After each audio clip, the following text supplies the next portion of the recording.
दोस्तों नमस्कार। महाराष्ट्र में भाजपा के बड़ी जीत के बाद राज्य में मुख्यमंत्री बनने का रास्ता साफ हो गया है।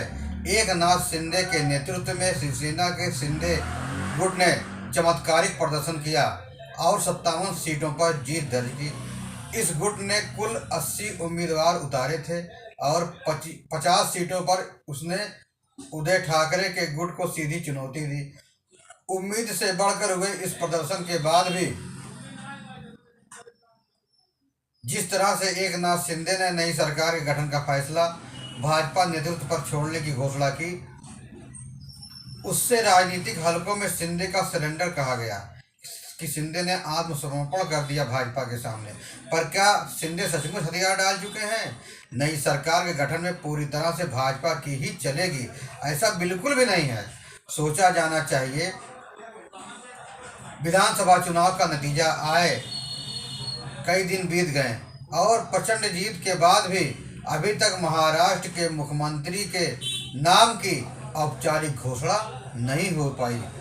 यह एक बड़ा संकेत है कि सारा मामला एक तरफा नहीं हो सकता, इसमें कोई शक नहीं है। 88.5% के स्ट्राइक रेट के साथ भाजपा ने चुनाव में जो 132 सीटें जीती, उसने सहयोगियों को मोल तोल की ताकत को कम कर दिया।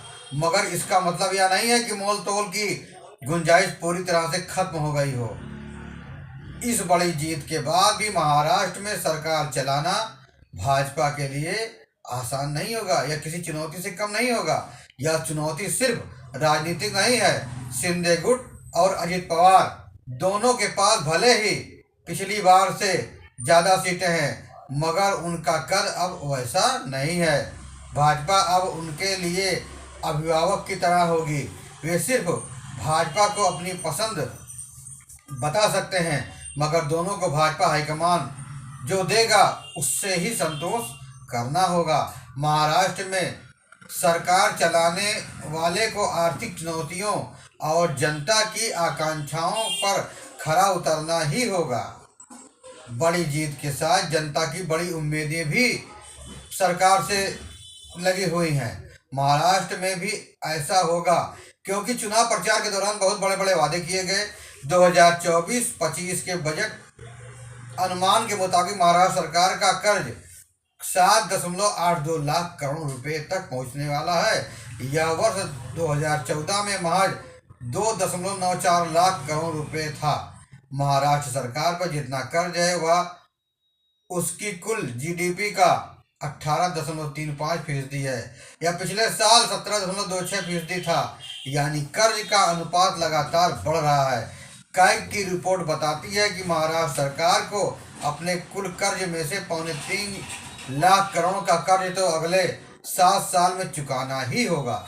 इतना ही नहीं, महाराष्ट्र सरकार की आमदनी और खर्च का अंतर यानी राजकोषीय घाटा भी मान्य 3%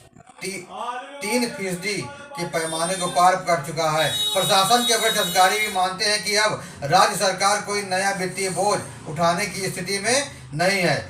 इसका एक बड़ा उदाहरण भी मौजूदा देखने को मिलता है। कुछ समय पहले जब महाराष्ट्र में 1781 करोड़ रुपए के खेल कॉम्प्लेक्स बनाने का प्रस्ताव प्रदेश खेल मंत्रालय ने भेजा, तो राज्य के वित्त मंत्रालय ने साफ लिखा कि राज्य सरकार वित्तीय दबाव में है और नया खर्च बढ़ाने की स्थिति में नहीं है।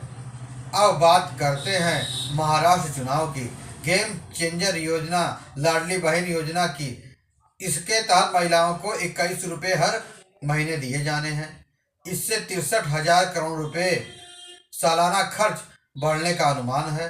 हालांकि शिंदे सरकार ने चुनाव से पहले यह योजना शुरू कर दी थी और 1,500 रुपये महीना महिलाओं को दिया गया। इसके प्रचार पर भी महायुति सरकार ने 200 करोड़ रुपए खर्च किए।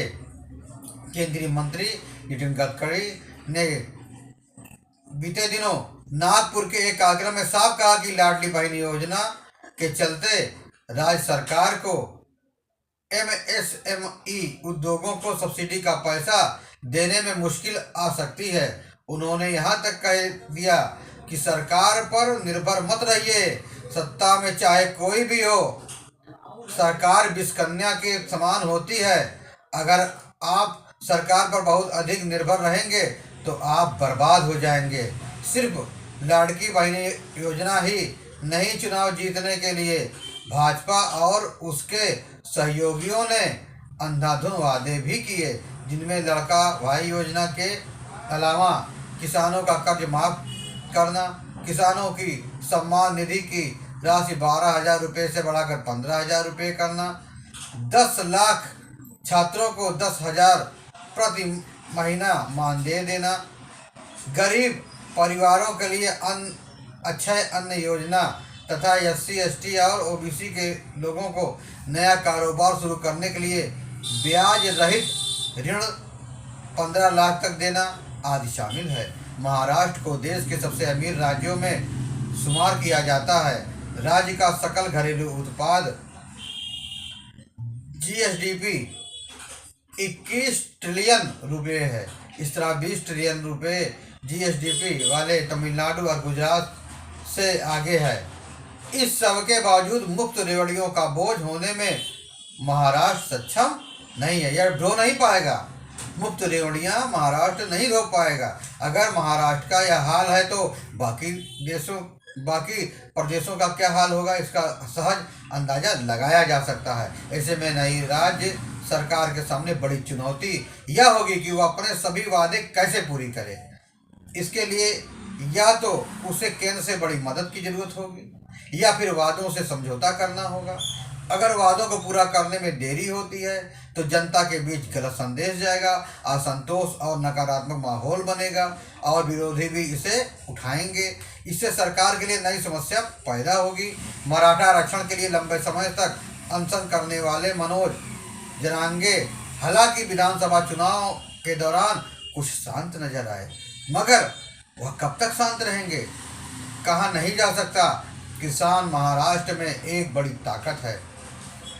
फसलों के सही मूल्य को लेकर उसकी परेशानियां बनी रहती हैं। कुल मिलाकर महाराष्ट्र की सत्ता किसी के लिए सिर्फ फूलों का ताज नहीं होने वाली है, इसे कांटों का ताज समझिए। आपको यह जानकारी कैसी लगी, आपको यह खबर कैसी लगी, कृपया कमेंट बॉक्स में कमेंट देना न भूलें। फिर मिलेंगे नई जानकारी के साथ, नई खबरों के साथ। तब तक आप स्वस्थ रहें, सुरक्षित रहें। धन्यवाद।